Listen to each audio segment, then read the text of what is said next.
జై Sriram. Hi friends, ఈరోజు పుచ్చకాయతో పచ్చడి చేద్దాం.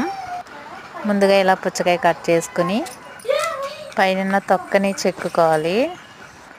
నెక్స్ట్ ఇవి చిన్న చిన్న ముక్కల కింద కట్ చేసుకుని పక్కన పెట్టుకోవాలి.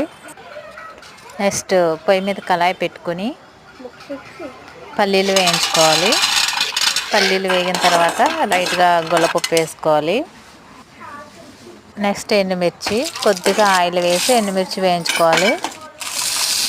కొంచెం ధనియాలు, ఉప్పు వేసుకుని పక్కన పెట్టుకుని మనం కట్ చేసుకున్న పుచ్చకాయ ముక్కలను కూడా వేయించుకోవాలి. ఇందులో ఒక టమాటా వేసుకుంటే టేస్టీగా ఉంటుంది. ఈ టమాటా ముక్కల్లో కొద్దిగా ఉప్పు, పసుపు, అలాగే చింతపండు వేసి కొంచెం మగ్గనివ్వాలి.